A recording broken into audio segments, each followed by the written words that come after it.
if you guys aren't aware, when Andre gets nervous, his nose starts to sweat. So he's ready to talk. Shut the fuck up. All right, man. Toxic masculinity, that's a big thing. What is your experience on toxic masculinity? No, I'm done. Sorry, I'm acting like a fucking idiot. No, Right now. I fucking love it. Toxic masculinity. So, for that, I want to define what that is because when I think of toxic masculinity, I think it's men or people trying to be over masculine in a situation or following certain masculine stereotypes that are causing a negative response or negative situation because they're trying to be over masculine. That's what I think toxic masculinity is. If we were in high school and you're sitting next to me with the test, I would copy that word for word. Oh shit, is that good? That was great. Woo! Yeah. I think you hit that to the T. I read books. Occasionally in the I park. read books. So how Is that what you think of it as well? I do. I think toxic masculinity, like I think it's especially in our society right now, it's like a set tone that gives like a negative connotation on masculinity. Yes. Now emphasis the toxic before the masculinity. There's nothing wrong with masculinity in my perception. Mm-hmm. You're entitled to perceive that concept as you do. But for myself, I think masculinity is not a bad thing. I think toxic masculinity is a bad thing, which sets a tone for how a man should act. I've encountered toxic masculinity a lot throughout my adolescence. I don't know if it was just my specific upbringing or being with organizations that had an abundance of men around. One encounter I've had, that was in multiple situations, is someone says something around a group of individuals to one specific person, that person reacts. But they're reacting solely based off their surrounding. So I'll give you a specific example. Yeah, please. We have, in a football locker room in college, like, you know, we're throwing jokes. You know, it's not serious in there. Somebody takes a joke real serious, and now he feels, you know, motivated or influenced to react in a physical manner. And that happens really quick. But now let's think about it. You know, we're maturing a little bit more. Why would I allow someone, and I'm talking about for myself, because there's no generalizations, why would I allow someone to dictate my emotions off a verbal situation? It's harder though when you're younger because It is. kids are fucking mean. And That is shit true. Sticks. It does. Shit will stick unless you speak up. So, yeah, you can say, you know what, be the bigger man. Even think about saying that. When you're younger, if you're like, hey, be the bigger man, walk away. Yeah. You're a punk. That's your environment. Dude, you're a punk. Yeah. You better react to it. You're a punk. But think about now, those kids that, you know, that thought like that when we were young and immature, like those kids are probably striving mentally, man. They're not waiting on no toxic masculinity. Yeah. Another connotation with toxic masculinity is hindering your emotions. Not being able to speak on your emotions or actually feel your emotions. Yeah. Have you encountered that? Yeah, I think I've encountered that personally. I guess being vulnerable with your emotions is a difficult thing to do regardless. But as a man, it's way easier to just jump to, you know what, covering it up and keeping it inside you because, you know, you don't want to share those emotions. But I think it's easier to hold them in rather than express it. Like it's a harder thing to do to actually be vulnerable in a situation and share your emotions and share how you feel because it's a scary thing to do. So, you know, taking the easier path would be just to close up and, you know, man up. Man, you're hitting all the cliche sayings. Man up. Why wasn't I this smart in high school? That's what I'm saying. Listen, if you had this thought process in high school or college, you'd be like, Take me back to high school right now. oh, that's the best time of his life. That sounds really fucking sketchy. No, that was a joke. For legality. For legality purposes, that was a joke, That was a guys. joke. All right. It's not quoted. No. Tonal change. No, I see that a lot. Yeah. I see that a lot. I mean, I go through that a lot. Hindering your emotions because you don't want to feel or be an example of what less of a man is. But the way I'm getting to it nowadays, people don't really care. And if they do care, like, why the Why do you About care what? about what they think? Like, so They say don't care say about if what? I'm an emotional being, if I'm Yeah. emotional about a situation, and I don't express myself, I'm hindering my own self. Yes. If I express myself on the way I feel, they really don't care either way. So why would I hurt myself by not Yeah. expressing the way I felt or showing my emotion towards things?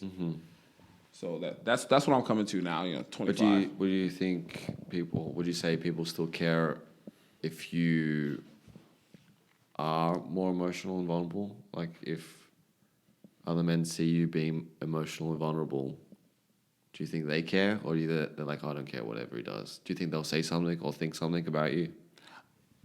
I think yes. I think yes as well, but what my thing is, I don't want them to specifically say something about my situation. I want to like, so if I'm being vulnerable and Yeah.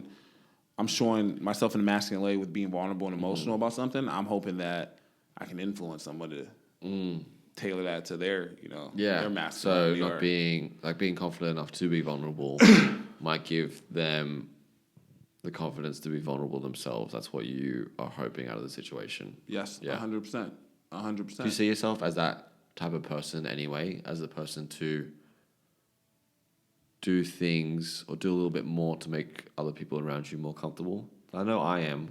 Oh yes, I might be over vulnerable so I can let someone else be Oh a tad bit vulnerable, yes, which might be not the best thing. So what basis are you asking me? I can give you examples off the top of my dome. Like I you can ask me a day. I probably figure. Okay, I'll give you a specific example. Yeah, please. Today, I was going to the gym, and in Seattle, for some reason, the gyms are really big. You need elevators to get up to the gym. I was walking on my car. I was going to the elevator to go to the gym. There was an older white woman, an older Caucasian woman, and another Caucasian woman, and they were going down. And I needed to go up, so I was walking. The older lady said, "Hey, we're going down," but the door was closing. But I stopped it before she said anything. I got in the elevator. Nothing was said to me. Come to find out, we were going down, but she was also going back up. She just didn't want me to ride on the elevator with her. I'm a pretty black. I'm a pretty big African American male, so I understand if I don't express myself, I can come off as intimidating. So I was just simply like, "Hey, how's your day? How's your New Year's going?" Found a commonality. We're both going to the gym. Let's talk about a commonality. So I feel like that's a place of vulnerability right there. Yeah. I mean, I was aware of her judging me by my appearance. Yeah. And I took the route of just talking to her and finding the commonality rather Yeah. than being like sheltered, hurt because she had a misunderstanding of me. Yeah. You understand what I'm saying? That's funny that you say that, because I would have interpreted it as an elevator is just an awkward situation in general. So you know what? If I can spend less time with multiple people in my like comfort space. There was only 2 people in there. Yeah, okay. Okay, I'm trying to find justifications, and to be honest with you, yeah. and to be honest with you, that doesn't tailor the way I'm not knocking her character at all. Yeah. I'm not at all, but I'm aware. Yeah. So every situation I'm in, I'm aware. I'm aware that I'm a male. I'm aware that I'm African American male. I'm aware that I'm an educated African American male. I'm just aware of things. So after I found out she was going, she made it seem like she was going down and leaving. So don't hop on this elevator. That's what it was. Yeah. But she was actually going up. So I was aware of that, and I took the Karen, if you're watching this,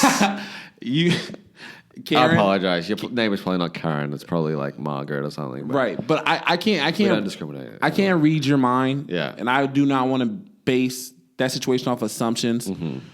But if you run into another encounter, I hope that you don't judge a book by its cover. And I don't know if you did that, but there was no need to throw a shallow lie. So that was my vulnerability today. When's the last time you were vulnerable? And would you suggest males in our society be vulnerable? Yeah, definitely. I'd say I've been a lot more vulnerable with myself in the past several months. Self-love. Self-love. I don't know if that was meant to be a joke or what you're hinting at there. Self-love? Self-love. Okay. I thought you were talking about like using my left hand or something, but No, like real self love, like love yourself. Okay. All right, listen. all right. So we're bringing it back because we're not going to go down that tangent. But yeah, talking about being vulnerable. Last couple months, I've probably tried to be more vulnerable than I've been comfortable with. More out of a place of trying to move myself forward and progress as an individual and being a little bit more aware of why I feel certain ways. I'd say, being in a relationship. Yes, King. Yes. Go ahead. I'm typing you up. It definitely helps having that support to be vulnerable. But also with my work as well, I've had that support to be vulnerable in where I've come from and the struggles I've had, because what I've learned is that it will help me in my work by being vulnerable with, the people I talk with, the people in sales and the people, my customers, like telling them my experience and being genuine. That's going to help those relationships, much like it'll help my actual romantic relationships and also maybe my friendships and other work relationships and family relationships by being more vulnerable. I think it's all about, moving yourself forward. And, I can't sit here and say it's not scary. It's definitely scary. It's petrifying. But it's also kind of like a muscle where, like, if you start to, like, work it and start to be a little bit more Muscle vulnerable. memory? Yeah, it gets a little bit easier. And I think there was a time where I was probably doing it too much and getting too vulnerable. And then I eased off a bit. But then I felt when I wanted to get back into being a little bit more vulnerable with myself again, it's like I took a couple steps back and I had to bring it back up again. So I think it's about being consistent and maybe just like continually trying to push yourself that little bit extra to be vulnerable. But it's not even just about being vulnerable in like emotional or thinking about emotions. It's about being vulnerable in maybe situations or scenarios that you've never experienced before. That is true. Whether it's like getting up on stage and talking or going to take that Zumba class or whatever, just doing those extra little things to be vulnerable, to do new things that are challenging and new to yourself. But, once you do them, they're not scary when you look back at well, I did it and I went through that and I'm a better person now because I took that step to overcome that fear I had. Right. Yeah. And it's all a process. Yeah. It's all a progression. I'm glad you took that vulnerability step. What would you suggest young males in our society today? You didn't answer that question. To be vulnerable, and what would be the proper steps to be vulnerable? I think that starts within. I think that starts within understanding, like, hey, like, well, what is being vulnerable for my specific situation? Because I'm vulnerable to different things than you are. Like you emphasize on relationships and friendships. We have a commonality there, but other things that you're vulnerable to, I'm not vulnerable to. So I think like if you are intrigued with being vulnerable, you should self-evaluate what you can be vulnerable to. And this is not a lecture, but it's more on the basis of but it's kind of like, well, you don't know what you don't know. So where do you look to find those places? What are some areas that, you don't have to get specific, but like just areas in general, like say, relationships, actually thinking about your feelings and like your actual emotions about certain things, whether it's with people or with, things you're trying to do, maybe something outside of your comfort zone, whether it's your interest, but you might not want to explore it or you really don't know where to start. Right. So like interests, relationships, personal emotions, what else? Like what other areas do you find yourself being more vulnerable in? You're asking me specifically? Yeah, like a generalized area of like your life. What would that be? What am I most vulnerable? Ooh, wow. Andre's asking all the great questions today. Please. I think when I think about vulnerability for myself, I think it's more on the basis of being true to myself. One thing that I've been more aware of throughout, being a little bit more mature, growing up, getting older, is understanding what actions I take and why I'm taking those actions. So I've always been the type of individual that was aware of my emotions. So if I felt a way about something, I'll take a step back and see why I was feeling that way. Because I was raised to never let anybody dictate your emotions, and which that works for some people, it doesn't work for other people. That's another case of sheltering my vulnerability, which I'm aware of.